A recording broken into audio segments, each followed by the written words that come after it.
Hello friends, today question பாருங்கள். தேயிலையின் விலை 20% அதிகரிக்கும் போது தேயிலை பயன்பாட்டின் செலவு மாறாமல் இருக்க தேயிலையின் பயன்பாட்டினை எத்தனை சதவீதம் குறைத்து கொள்ள வேண்டும் அப்படின்னு கேட்டிருக்காங்க.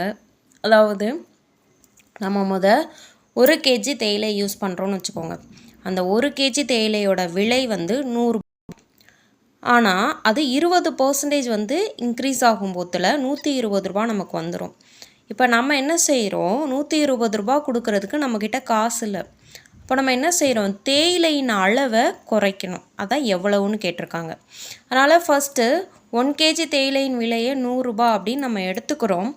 20% அதிகரிக்குது அப்படின்னா அதோட விலை என்னது, 100 ரூபாயில் 20%. ஸோ 20/100 20. அந்த 100ஓட ஆட் பண்ணோன்னா என்ன கிடைக்கும், 120 ரூபா அதிகரிச்சிருக்கு. இப்போ நம்ம என்ன செய்யணும், நம்மளுடைய பயன்பாட்டை குறைச்சிக்கிடணும். அப்போ decreased percentage equal to increased percentage minus original percentage divided by increased percentage. Increase பர்சன்டேஜ்னால் 120 ரூபா, ஏன்னா 20 ரூபா அதிகரிச்சிருக்கு இல்லையா. ஒரிஜினல் பர்சன்டேஜ் அப்படின்னா 100 ரூபா. இப்போ 120 மைனஸ் 100 டிவைடட் பை 120 இன்ட்டு 100. இப்போ இதை அடித்து கொடுத்தோம் அப்படின்னா நமக்கு 50 டிவைடட் பை 3 அப்படின்னு கிடைக்குது.